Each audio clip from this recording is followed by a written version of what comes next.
신천지에 들어간 계기는 어떻게 되나요? 저 같은 경우는 대학교 다니고 있었는데 그 대학교 캠퍼스 내에 봉사 같이 해보지 않겠냐, 봉사활동을 권유하는 것으로 정작 가봤더니 봉사활동은 제대로 진행하지 않았고요. 결국은 만남에 새로운 사람들 계속 소개시켜 주더니 나중에 성경 공부를 결국 심리 상담이 있었고 그 다음에는 또 성경 공부까지 이어졌습니다. 그 가운데서는 그 사람에 대한 신뢰가 있었기 때문에 그 사람을 믿고 갔던 것 같습니다. 학교 마치고 집에 가려고 버스를 기다리고 있다가 이제 두 분이 다가와서 선교 스피치를 준비한다고 좀 도와달라고 말씀을 하셨었어요. 이제 도와드리게 됐고 이제 선교 스피치를 듣다가 그리고 저는 원래 신앙을 안 하는 사람입니다. 이제 신앙관에 대해서 저에 대해서 좀 물어보시더라고요. 스피치를 하다가 심리 상담 쪽으로 넘어가게 돼서 저는 심리 상담을 하고 신천지에 가게 됐습니다. 모태신앙이고요. 그래서 원래 길거리 노방 섭외로는 절대로 전화번호를 주는 사람은 아니었습니다. 대학교에 같은 학과의 형이 저한테 친한 척을 하더니 제 성적이 고민이었기 때문에 고민도 해결해 줄 수 있고 또 성경 공부도 해줄 수 있는 선생님을 소개시켜줘서 그 상담사 선생님이랑 성경 공부를 하게 됐고 그렇게 포교가 됐습니다. 신천지 내에 있으면서의 신앙생활은 어떠한 모습이었나요? 모태신앙이어서 기독교 신앙을 했었지만 주일 예배만 가는 썬데이 크리스찬 같은 느낌이 강했었고요. 그리고 오히려 성경 공부를 하면서 내가 신앙을 잘못했구나 생각을 하고 회개를 했고 감사한 마음이 많이 들었습니다. 하나님께 감사하기 때문에 성경적이라고 생각했던 열심히 해야겠다라는 생각으로 순교한 그 2000년 전의 사도들처럼 열심히 해야겠다, 하나님에 대한 신앙생활을 했었습니다. 이만희는 그 안에서도 어떻게 가르치냐면 하나님한테 택함을 받은 어떤 사람이다 이렇게만 가르치거든요. 자다, 예수님보다는 미치다 이렇게 가르칩니다. 1순위는 일단 하나님 때문에 이제 믿는 그런 신앙생활이었던 것 같습니다. 저도 모태신앙이었는데 대학교 다니던 지인이 처음에는 이제 상담을 거쳐가지고 성경 공부를 해서 신천지까지 가게 되었는데 이만희를 통해서 하는 말이 예수님의 말이고 하나님의 말이기 때문에 곧 이만희의 말을 들어야 한다. 신천지를 중심으로 이루어지고 있기 때문에 단순히 신앙관이 바뀌었다의 문제가 아니라 모든 생활과 모든 인간관계가 다 신천지에 맞춰서 생활할 수밖에 없게끔 바뀌었다가 맞는 것 같습니다. 신천지에 들어간 이후 사생활의 변화가 어떻게 생각나요? 예를 들면 이제 가족과의 관계나 그때 이 직업 취직을 하셨는지 아니면 공부를 할 때인지 잘 모르겠지만 어쨌든 그게 어떤 영향을 미쳤는지. 집에만 있는 집순이였는데 이제 신천지 생활을 하다 보니까 계속 밖으로 돌 수밖에 없겠더라고요. 매일 아침 일찍 일어나서 신천지 교회 가고 밤늦게 들어오고 이런 생활 패턴을 반복했었고 주말 같은 경우에도 계속 나갔었고 가족들이랑 모임이 있으면 하다가도 중간에 나오고 그 다음에 가족들이랑 같이 있어도 계속 핸드폰만 보고 그쪽 생활이 너무 바쁘고 힘들다 보니까 거의 나올 때쯤에는 몸이 다 붓더라고요.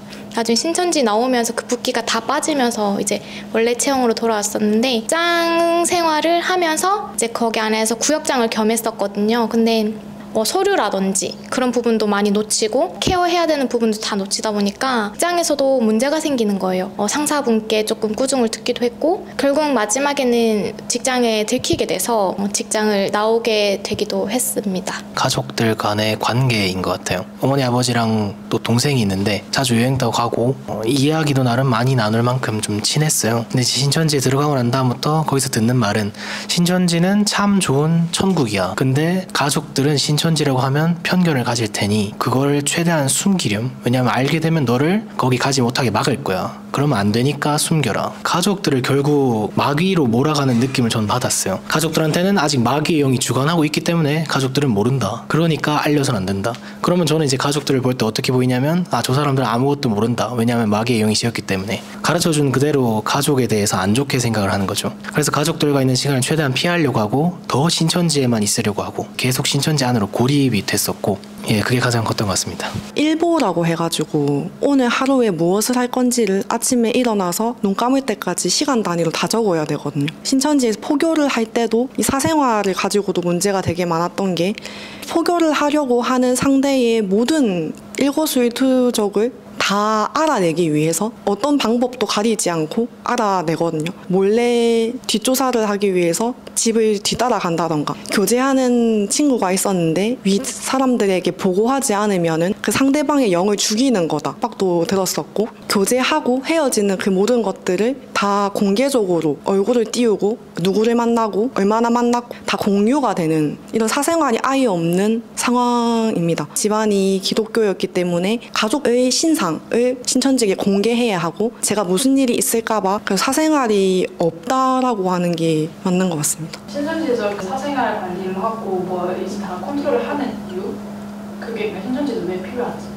신천지에서 제일 처음 신천지 교리를 가르칠 때 두 가지 영, 두 가지 사람이라고 먼저 배웁니다. 하나님의 소속인 사람과 사단의 소속인 사람에 대해서 배우는데 가족이기 때문에 내 편이 아니라 이 사람에게 어떠한 영이 들어갔는지에 따라서 소속을 완전히 구분시켜 버립니다. 사생활을 공유를 해야 되는 이유는 신천지 소속의 사람이 아닌 모든 사람이 결국엔 사단의 영이 들어간 사람이기 때문에 이 사람들로부터 하나님의 나라의 사람을 지키는 건 당연하다. 거기에 대한 당위성을 엄청 부여를 하는 거고 소망이라고 하는 것을 실질적으로 몇 가지를 꼽아서 가르치는데 그 중에 하나가 신일합일이라고 해서 순교하신 분들과 우리가 영을 덧입어서 체를 영생할 수 있다. 이거에 대한 확고한 믿음을 계속해서 가르치는 과정이고 그 실체가 되신 분이 지금의 이만이다. 그렇게 신일합일이 되고 우리가 먼저 나라와 제사장이라는 복을 받게 되면 가족들이 신천지에 오지 않더라도 같이 복을 받는다. 같이 육체가 구원받는다. 우리가 만약에 신천지를 나가면 가족들이 지옥에 간다. 지옥에 간 가족들이 너희에게 왜 거기서 버티지 못했냐. 너희가 버텼으면 우리도 육체 구원을 받지 않았겠냐. 이런 식으로 가스라이팅을 합니다. 센터에 있으면서 신천지 교리를 확인할 방법이 있었나요? 방법이야 확인하려면 뭐든 많았겠죠. 인터넷을 찾아보지 말라는 말을 정말 많이 들었어요. 거기에 제대로 된 정보가 담겨있지 않고 중요한 건 뭐냐? 여기가 그래서 지금 너가 센터 공부하고 있는 이 과정이 옳은지 아닌지 스스로 보고 판단을 해라. 이때까지 공부한 내용이 너가 생각하기에 맞지 않았냐? 여기가 맞는 거지. 다른 그 외의 정보는 굳이 너에게 필요가 없는 것들이다. 너를 흔들리게 할 거니까 지금 내부에 이 센터에서 배웠던 이 교육 과정들 신천지 교리만 잘 집중하면 된다고 했고 많은 사람들이 저를 포함해서 그래서 인터넷을 거의 찾아보지 않고요. 방법은 많았지만 그걸 보면 큰일이 난다고 하니까 안 봤습니다. 신천지 내에서 만나는 사람들은 다 신뢰를 할 수 있는 사람들인가요? 네, 우선 신천지 내에서 같이 있는 사람들이라 하면은 같은 것을 공유하고 있는 사람들이잖아요. 세상이 알지 못하는 걸 알게 됐고 아직 세상은 그걸 모르는 상태에서 세상의 핍박을 견디면서 그래서 이 신천지 신앙생활을 이어나가야 되는 거니까 그 신앙생활을 이어나가는 게 또 해야 될 일도 또 많이 있고 쉽지 않은 일이란 말이죠. 유대감이 되게 깊게 형성이 되는 편입니다. 그 사람들이랑은 나눌 수 있고 다른 사람들이랑은 절대 나눌 수 없는 일들을 이제 신천지 내에서는 나눌 수 있는 거죠. 신천지 이야기를 밖에 나가선 하지 못하니까 내 인생의 주된 관심사가 신천지에서 신앙생활을 하는 것인데 그거를 나눌 수 있는 사람들은 신천지 안에 있는 사람들밖에 없어요. 외부 세계에 있는 다른 인간관계 원래 사귀었던 친구들 가족들하고는 이야기할 거리가 적어지고 멀어질 수밖에 없고 원래 있던 친구 관계에는 다 끊어진 사람들도 많이 봤었고 점점 더 고립돼 가는 것 같습니다. 신뢰도가 있다고 생각합니다. 신뢰도는 매우 높죠. 그래서 안에 사람들만 계속 이야기를 하게 되다 보니까 서로 신뢰할 수밖에 없습니다. 신천지에서 어떻게 보나요? 일단 저도 상담을 받고 탈퇴를 했는데 그 상담을 받는 동안에 저희 집에도 찾아오고 저희 동생 학교 앞에도 찾아가고 저희 집 주소 저희 뭐 친척 집 주소 차량 번호 다 신천지에 넘겨준 상황이니까 제가 갑자기 상담을 받으러 가니까 이제 상담 받는 동안 외부에서 그런 일들이 있었다고 나중에 가족이 전해주더라고요. 상담 받는 동안은 그래서 몇 번 저를 찾으려는 시도를 했던 거죠. 그래서 집까지 찾아왔었고 상담을 받은 이후에는 한 번 연락이 왔었습니다. 이제 자기도 신천지가 조금 이상하다고 생각을 하고 있던 와중에 신천지에서 나갔으니까 나도 좀 궁금해서 한번 들어보려고 한다. 너가 있는 상담소 알려주면 내가 그쪽으로 가서 같이 상담을 받고 싶다. 이런 연락이 와서 저는 되게 기뻤었어요. 결국 상담소에 찾아오지 않았고 그냥 제 마음이 어떤지 떠보려는 것과 혹시 저한테서 이 상담소에 대한 정보를 캐낼 수 있을까 스파이 노릇을 한 거였더라고요. 저를 빼내려는 시도도 다시 돌아오게 하려는 시도도 좀 있었고 이 상담소의 정보를 빼내려고 하는 시도도 있었습니다. 그 이후로는 모두 연락 단절됐습니다. 신천지에 있는 사람들에게 하고 싶은 말 있을까요? 신천지에 들어간 이유가 다들 다양할 거라 생각합니다. 많이 부족하다고 느꼈고 자존감이 낮았었어요. 나를 변화시키고 싶었죠. 내가 부족하기 때문에. 신천지에서 그것을 실현시킬 수 있을 거라는 믿음을 가졌고 공부를 해보니까 그때 생각에는 맞았었습니다. 그래서 이곳에 내 인생을 걸자고 생각을 했고 가짜이긴 했지만 저는 잠시나마 행복했었습니다. 근데 행복하면서 조금 이상한 것들이 있었어요. 여기가 진짜 천국인데 왜 내가 가족들한테 거짓말을 해야 하지? 거짓말을 하고 있으면서도 진짜 천국을 왜 숨겨야 하는 걸까? 근데 일단 그렇게 하는 게 맞다고 배웠으니까 그렇게 하고는 있었는데, 그래서 한번 생각해 보셨으면 좋겠습니다. 정말 천국이라면 여러분들은 거기서 진정 행복하십니까? 그리고 또 정말 천국이라면 그걸 알려야지. 성경에는 사실 알리라고 적혀 있거든요. 근데 왜 그걸 숨기면서 한정된 사람들한테만, 합자라고 하는 그 사람들한테만 이 신천지 전도를 하는지, 그것에 대해서 조금 이상하다고 생각이 한 번이라도 드셨던 분들 많을 거라 생각합니다. 힘든데도 신앙을 계속 하신 분들이 있겠죠. 나중에 결국 나라와 제사장이나 상급으로 돌아올 거라는 소망도 가지고 계실 거고요. 근데 저는 말씀드리고 싶은 건, 지금 소망이라고 생각하는 그 역경이 진짜가 맞을까요? 가짜 고난이라면 어떨까요? 제대로 바르게 알려면 하나님을 바르게 알아야 한다고 생각합니다. 안에서 겪는 그런 힘든 일들, 힘듦에도 불구하고 열심히 하고 있을 텐데 하나님께서 창조하신 목적이 다 있잖아요. 지금 거기서 하는 일들 조금이라도 찔림이 있다면 창조 목적에 맞지 않기 때문에 뭔가 찔리는 걸 수도 있다는 생각이 듭니다. 성경은 깊은 천국을 숨기라고 말하지 않고요, 가족들과 불화를 만들라고 말하지 않습니다. 가족들과 행복하게 지내고 계신지요? 가족들에게 거짓말을 계속하고 있지는 않은지요? 천국을 계속해서 숨기고 있지는 않은지요? 그런 것들을 잘 생각해 보셔서 판단해 보셨으면 좋겠고요. 인터넷에 조금이라도 검색해 보면 많이 나오니까 조금이라도 의심이 들었다면 검색해 보시면 좋겠습니다. 센터에 있으면서 교리를 확인할 방법이 있었나요? 일단 성경 자체에 대한 지식이 거의 없었기 때문에 처음 복음방이라든지 센터 과정을 통해서 성경 구절들을 새롭게 이렇게 배운다는 느낌이 엄청 강했었고요. 의심보다는 이게 성경 말씀이구나 라고 느꼈습니다. 그래서 이제 하나님께 죄송하다는 마음과 감사의 마음 이렇게 들었었고요. 그럼 신천지나 뭐 이단이 아닐까 이런 생각이 들었던 거는 물론 있었습니다. 아무래도 또 모태신앙인데 당연히 신천지 하면 이단 사입이고 절대 말도 섞지 말라 이런 얘기를 들었었고 저도 그렇게 생각했었고요. 제가 듣고 있는 이 말씀은 내가 판단을 해봤을 때는 정상적이고 성경 말씀 그대로구나 이렇게 생각을 했었습니다. 제 판단을 믿었었고 내가 들어보고 판단할 수 있다 생각을 했었던 것이죠. 뭐 알아볼 생각을 하지도 않았었고 인터넷을 가지고 선악과다, 그래서 선악과를 먹으면 죽으니까 인터넷을 찾아보지 마라 교육들을 계속 받았었습니다. 하지만 그와는 별개로 저는 개인적으로도 내가 판단한 게 맞다. 신천지라는 것을 한 3개월 정도 뒤에 이렇게 오픈을 하게 되는데 여기 센터가 신천지다라는 것을 알게 되고 나서도 내가 3개월 동안 비유풀이라든지 성경에 대한 해석을 제가 들어보고 맞다라고 판단을 했기 때문에 여기가 신천지든 여호와의 증인이든 JMS든 구원파든 통일교든 관계가 없다 이렇게 생각을 했었습니다. 신천지 내에서 친구 관계는 대해서 어떻게 생각하나요? 그리고 완벽히 신뢰를 할 수 있는 사람들이 있나요? 저는 신천지를 간 게 저의 변화를 위해서 갔었고, 그 안에서 지내다 보니까 사람들이 너무 좋더라고요. 물론 신천지에 있는 사람들이 그 교리를 믿어서, 그리고 하나님을 믿어서, 뭐 이만희를 믿어서 뭐 신앙심인 경우도 있지만 사람들이 좋아서 남아있는 사람들도 정말 많거든요. 사람들이 너무 좋아서 있었던 경우가 컸던 것 같아요. 이 신천지 안에만 매이다 보니 외부에 있는 친구와의 관계도 단절이 됐었고, 신천지 안에 있는 인간관계를 더 소중하게 생각했고 거기에 좀 집중을 많이 했던 것 같아요. 그 사람들이랑 있으면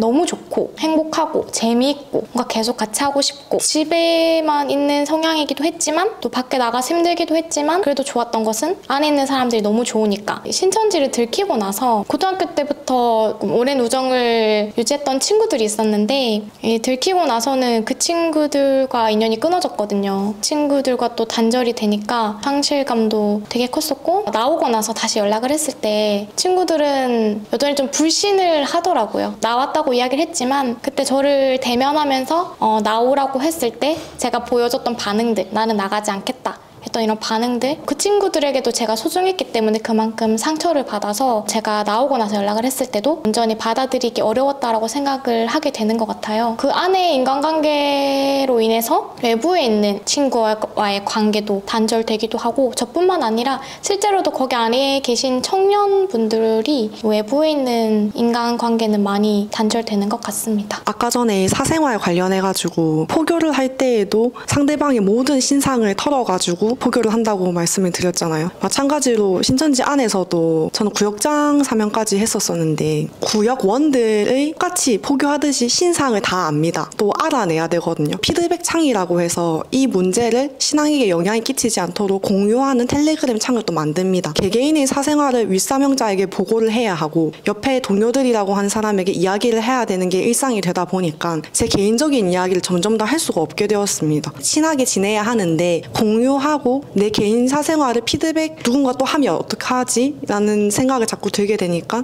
저는 오히려 신뢰는 더 떨어지고 신천지에서 가르치는 그 예의 범절이라던가 이런 건 있으니 겉으로는 또 그렇지 않아야 하고 그래서 정말 속 깊은 이야기를 간간히 나누는 경우에 정상적으로 마음 상태를 가진 친구가 몇 없었던 것 같아요. 신천지 들어오기 전까지 너무 건강했던 친구들이 들어와서 우울증 약을 복용 안 하는 친구들이 많이 없었던 것 같고 정신과를 가는 친구들도 꽤 됐었고 인간관계를 다 망쳤던 게 아닌가. 신천지 가서 인간에 대한 그런 신뢰가 많이 떨어졌던 것 같습니다. 신천지에 나오고 나서 새로운 인간관계나 신뢰가 되는 그런 인간관계를 맺기가 어려웠나요? 상담을 받고 나서 1년 조금 넘은 상황인데 대학생활도 제대로 하지 못하게 됐기 때문에 일단 스스로 마음을 다잡는 게 가장 우선이었고 그 다음이 저는 가족 간의 신뢰관계를 다시 담는 거였고 친구까지 갈 여력은 안 됐던 것 같습니다. 포교를 했던 친구들을 다시 빼내오는 주 관심사였고 지금은 다행히 두 친구가 다 나왔는데 성향도 성격도 많이 바뀌게 된 것 같습니다. 아무리 친해도 그렇게 속 깊은 대화까지 하지 않는 그런 성격이고 사실 신천지에 들어가서 인간관계로 생각하면 전우회 같은 느낌은 있었습니다. 하나님 소속이냐 사단 소속이냐 두 가지로 이렇게 이분법적으로 나누거든요.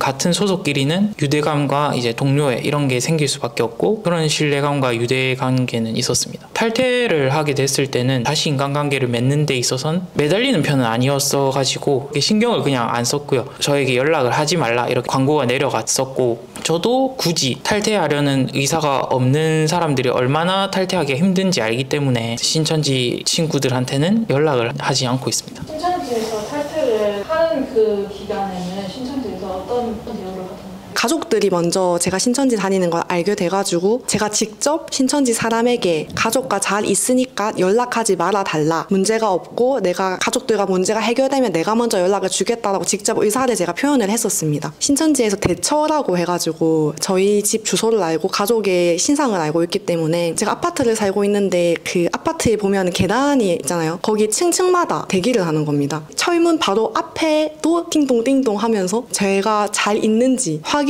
합니다. 심지어 제가 모르는 사람도 온 적이 있어요. 신천지 소속인 사람이. 어떻게든 제가 잘 있는지를 확인을 한다는 명분으로 가족들이 굉장히 괴롭혔고 이웃들에게 굉장히 폐를 많이 끼쳤고 지금 가족들과 얘기를 잘하고 있고 제 의사로 상담을 받겠다라고 해서 집에 안전하게 있으니 오지 말라고 했는데도 또 찾아와서 결국엔 경찰까지 와서 제가 안전하게 있다는 걸 확인을 시켜였어야 됐고 교회에 오려고 나가려고 하는데 고위 관계자들이 집에 와서 너 이제 이대로 되면은 제명되는데 제명될 거냐라고 물어봐서 제가 제명시키라고 했거든요. 너 이제 이대로 가면은 천국 못 가고 지옥 가고 죽는데 너 그거 할 거냐? 이거를 이제 면제되고 하더라고요. 알겠다고 했죠. 제 친구들에게는 제가 상담을 받으면은 제 친구들이 신천지 신앙이 흔들릴까봐 거짓말을 해서 어떠한 이유로 연락을 못 하는 거니까 연락하지 마라. 벌써부터 격리를 시켰습니다. 섭외부라고 있어요. 들킨 사람들 관리하는 부서인데 들키고 나니까 섭외부에서 나와서 이제 저희 집 앞에서 계속 24시간 관찰을 했었거든요. 그들과 소통하기 위해서 긴 장대에 종이컵을 매달아가지고 제가 화장실에 가면 그 장대로 길게 올려서 그 창문에 쪽지를 넣어서 주는 거예요. 거기서 쪽지가 적혀있는 걸 보고 서로 소통을 했었고 또 가족들한테 들켜서 못하게 됐고 창문 밖에 쪽지를 던져서 서로 소통을 했었거든요. 또 이제 장대가 들키니까 저한테 대포폰을 줬습니다. 거기서 새로 개통을 해서 핸드폰을 줬고 제가 그 핸드폰으로 거의 6개월 가까이 생활했던 것 같아요. 이게 숨기면서 몸에도 숨기고 집에 가족들 모르는 곳에 숨기고 가족들이 좀 제가 답답해할까봐 같이 밖에 나가기도 했거든요. 그러면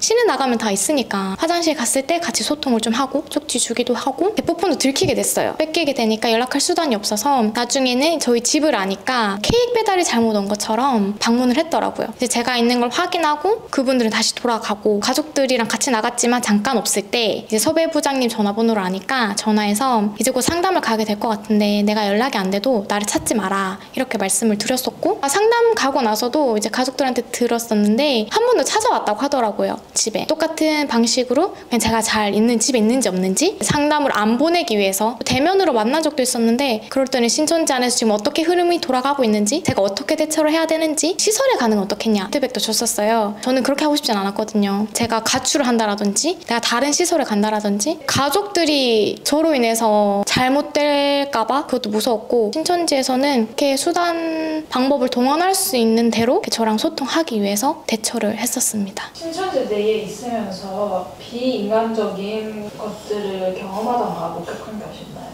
신천지에 9년 동안 있었다 보니까 여러 가지 직책을 맡아서 많이 했었고요. 부구역장, 구역장, 지역서기, 대학부 서기, 나오기 전에는 지파라고 있습니다. 이제 전도부에 24부서 중에 전도부에 소속되어서 여러 가지 영상, 신천지 홍보 영상을 유튜브에서 다운을 받아서 짜집기를 해서 성도들이 또 홍보할 수 있는 전도 재료 같은 걸 만드는 그런 역할을 했었습니다. 섭외부에서 이제 하는 역할이 핍박자들을 A, B, C 분류를 이렇게 분류를 합니다. 등급을. 사람을 좀 관리를 하고 이성 문제 이런 건 있었지만 지파로 올라갔을 때 그 비리라든지 이런 확실한 것들이 있었습니다. 옛날부터 차명 계좌가 있었고요. 그래서 그 차명 계좌를 숨기기 위해서 청년 회장 한 명을 좀 어린 사람으로 세워진 적이 있었는데, 그 사람을 이제 희생양 약간 삼아서 이제 재정 비리로 경고를 시켰습니다. 그래서 청년 회장직을 내려놓게 한 적이 있었는데, 그게 표면적으로는 그 청년 회장이 횡령을 했다 이렇게만 나왔고, 근데 사실은 이제 이면적으로 봤을 때 이 재정 비리가 있어서 원래 차명 계좌인데 그거를 좀 덮기 위해서 잘라내기 식으로 희생양으로 이렇게 했던 부분도 있었고요. 마산교회 지교회 담임이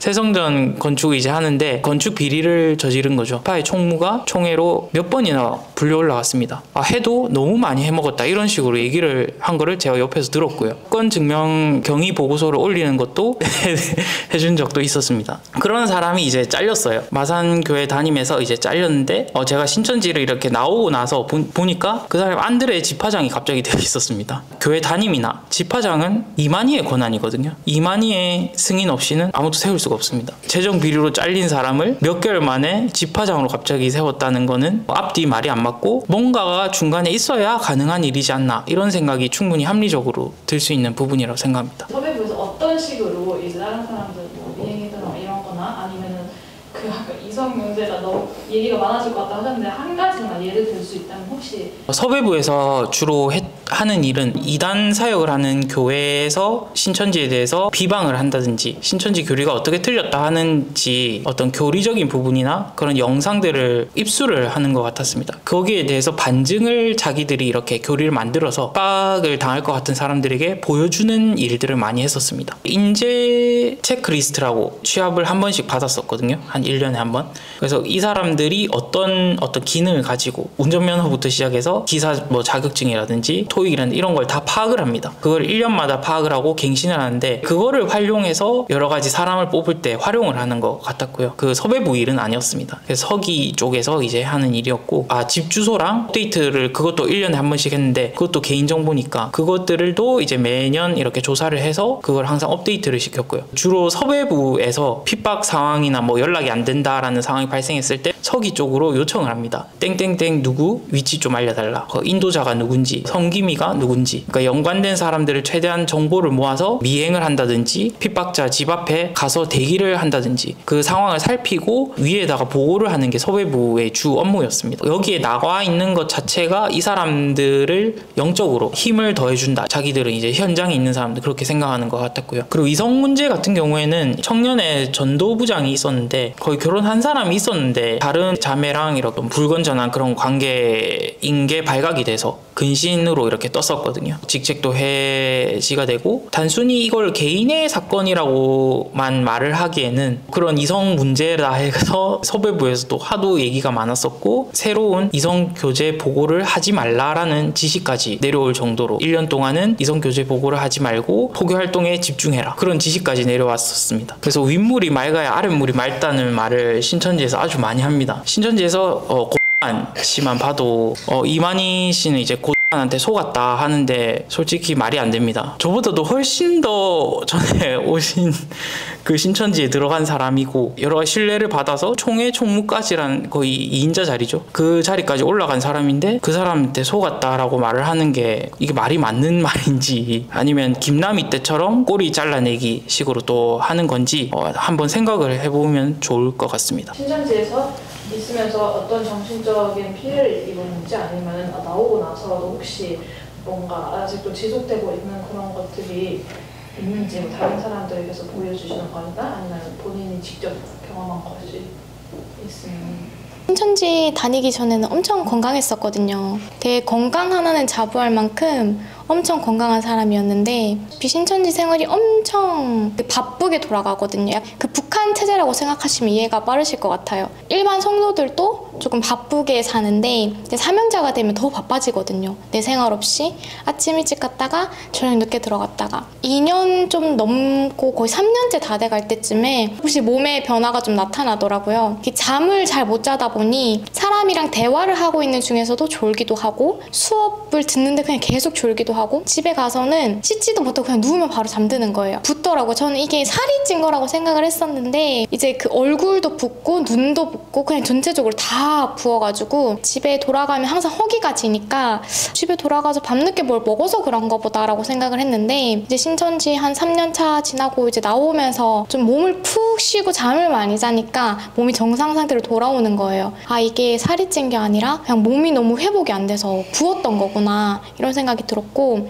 신천지 나오고 나서는 몸이 굉장히 많이 아파요. 원래 안에 있을 때도 좀 건강이 안 좋은 사람들을 많이 봤는데 몸이 회복할 시간이 없어서 그게 축적되다가 이제 나오고 나니까 빵 터지더라고요. 아픈 부분도 되게 많고 병원 가는 게 다반사인 것 같아요. 건강이 많이 약해져서 지금은 병원도 좀 많이 다니기도 하고 조금만 피곤하거나 면역력이 떨어지면 몸이 어디 아프기도 하고 건강을 좀 많이 타격을 입었던 것 같아요. 부산야고보 지파 소속에 계속 있었거든요. 9년 동안 있었는데 부산야고보 지파에서도 지파 전도부 과장이었습니다. 힘든 경험들을 많이 했었는데요. 출근을 해서 퇴근을 시키지 않고 또 의무실에서 쪽잠을 자게 하고 그 뒤에 다시 또 일을 하게 하는 한계라고 생각할 정도로 힘들었었는데 다행히 코로나가 터지는 바람에 쉴 수 있게 되었습니다. 쉴 수 있으면 그냥 놔둬야 되는데 그냥 놔두지 않고 일주일마다 한 번씩 좀 쓸모없는 일로 뭐 운동을 하자든지 어디를 걷자든지 등산을 한다든지 맛집을 간다든지 계속 일주일마다 모이게끔 하는 겁니다. 코로나 기간 때 이제 쉴 수가 있으니까 직장을 가신다든지 아니면 학업으로 빠진다든지 이렇게 직책에서 이탈하지 못하게 하기 위한 어떤 관리 수단이었던 걸로 생각이 되고요. 신천지에 대한 의심 또 신천지가 코로나로 인해서 타격을 많이 입었지 않습니까? 교리 변개라든지 이런 부분에 의심을 가지지 않게끔 계속 점검하는 부산TV라고 해서 부산야고보 지파 유튜브 채널을 만들었었고요. 구글 홍보를 했습니다. 그래서 유튜브에 5초 광고를 낸다든지 이런 것들까지도 했었는데 제가 이쪽 분야에 해본 적이 없습니다. 처음이고요. 일의 진도가 느리고 그러니까 신천지에서는 지금 당장 그게 안 되다 보니까 이제 저한테 화를 냈었고 왜 안 되냐고 질책을 당했었습니다. 그 회사에서 안 되는 거를 저한테 이제 뭐라고 한 것이죠. 밤샘도 했었고요. 그때는 아직까지 코로나가 계속 있을 시기인데도 안 쓰는 어떤 사무실 같은 장소에 이제 출근을 해서 업무 강요를 받았고 일을 조금만 못해도 큰 소리 치는 전도부장이 제 상사로 있었습니다. 힘들었고 지옥 같았고 다시 사명하러 가면은 사명을 그만두겠다라는 말까지 했었습니다.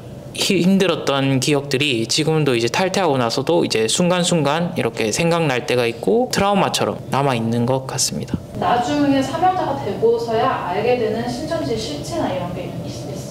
그 센터 과정에서 보면 토시 하나 틀리지 말고 다 외우라고 합니다. Q&A식으로 100개 문제를 주면서 그거를 싹 다 외우라고 하거든요. 그 센터 과정 내에 초등, 중등, 고등 과정을 통과하는 기준입니다. 학교를 하게 되고 나서 하나씩 바뀝니다. 교리가. 산에서 이제 뜨인 돌이라고 이렇게 하는 그 교리가 있는데 그 사람의 손으로 하지 않고 뜨인 돌로 했다라는 구절이 있습니다. 기존에는 뜨인 돌이라는 게 아이스크림 스쿱 뜨듯이 뜨인 돌이다 이렇게 해석을 했었거든요. 그게 기존 교리였습니다. 그런데 제가 신천지 교회에 있으면서 그게 중간에 바뀝니다. 그 스쿱 뜨듯이 뜨는 게 아니라 사람이 손으로 던진 게 아니라 하나님의 능력으로 공중에서 돌이 던져졌기 때문에 그게 뜨인 돌이다 이렇게 교리가 바뀝니다. 큰일처럼 얘기를 하지 않습니다. 총회에서 이렇게 교리 변경에 대한 지침이 그냥 이 부분에 대해서 강사가 갑자기 가르쳐 줍니다. 이렇게 바뀌었으니 성도님들 그렇게 알고 계시면 됩니다. 이렇게 하고 넘어갑니다. 그렇구나 하고 넘어가게 됩니다. 왜냐하면 센터 과정 동안 내가 여기 맞다 하고 들어온 사람들이기 때문에 이거 하나 틀렸다고 해서 그게 쉽게 흔들리거나 하진 않거든요. 토시 하나 틀리지 않다 했지만 나중에 가면 갈수록 토시가 엄청 많이 바뀌고 표현도 엄청 많이 바뀌고 교리 자체도 바뀌고요. 이런 것들을 많이 보게 되는 일들이 있었습니다. 보통 높은 직책을 맡은 사람들은 1, 2년 해가지고 그 자리까지 올라가는 건 아니거든요. 그냥 자기 청춘을 다 바쳐가지고 뭐 5년이고 10년이고 20년이고 있는 사람들인데 그 윗선에서 봤을 때 말을 안 듣는다 하면 거의 공개 처형해버리듯이 신천지가 전체적으로 다 한 곳에서 예배를 드릴 때 또한 이유로 근신 이렇게 딱 돼버리면은 낙인이 되는 거예요. 그냥 그 사람 인생에 있어가지고 이미 사회적으로 모든 관계라는 그게 다 끊어진 상태인 경우가 많고 직장을 다니지 않는 경우가 많은데 거기서 이제 사명자를 성도로 만들어 버리고 그런 심리적인 거라던가 경제적인 거라던가 사회적 그런 거 아무런 보장도 해주지 않고 그냥 한순간에 이렇게 내쫓아 버립니다. 또한 보상 그런 거 전혀 없습니다. 한두 번 본 게 아니라 너무너무 많았었고 그 사람들 중 한 명이 제가 지인이었을 때 상황을 보니까 그 심리적으로 얼마나 그 충격이 큰지는 관심이 전혀 없다라는 걸 알게 돼서 처음에는 분명히 하나님의 나라고 사랑으로 만든 교회라고 한다면 어떻게 이렇게 사람이 내쳐가지고 이렇게 망가뜨릴 수가 있는 거지? 거기서부터 인간적으로 이건 아니지 않나? 사명자가 됐을 때 처음 알게 된 거였습니다. 신천지에 아직 있는 사람들에게 하고 싶은 얘기가 있으면은 주셔도 나온 것이 옳은 선택이었다고 생각이 되는지도 같이 얘기해 주시면 좋을 것 같아요. 신천지 30년에 들어가서 신천지 39년에 탈퇴를 했거든요. 짧은 기간은 아닌데 처음에 들었던 말이 곧 이루어진다 였습니다. 그래도 신천지 30년에 들어갔으니까 신천지 33년쯤에는 다 이루어지고 우리가 막 엄청나게 돼 있지 않을까 그런 상상을 가지고 이제 신앙생활을 열심히 했었고요. 포교 활동도 하고 맡은 직책도 다 하고 이렇게 했었죠. 광야 40년이라 했지만 그때도 광야 40년 얘기가 나왔었습니다. 에이 그럴 리가 없겠지 하고 지나갔었는데 진짜 신천지 40년이 되니까 광야 40년 얘기 거기까지 나오다가 네 지금 지났죠. 그것도. 그러면 더 이상 할 말이 없습니다. 솔직히. 저를 이렇게 상담해 주셨던 권남계 목사님도 훨씬 더 오래전에 들어가셨는데 그때도 곧 이루어진다 였습니다. 그러니까 곧 이루어진다는 게 뭐 30-40년째 계속 곧 이루어진다라고 이렇게 얘기를 하고 있는 거죠. 이거를 한번 잘 생각해 보셨으면 좋겠고 1000년의 기간에 비하면 뭐 30-40년 얼마 아니다라고 할 수는 있겠지만 그게 50-60년이 되고 70-80년이 되고 한 100년이 된다고 생각해 보시면은 1000년 중에 100년은 10분의 1이거든요.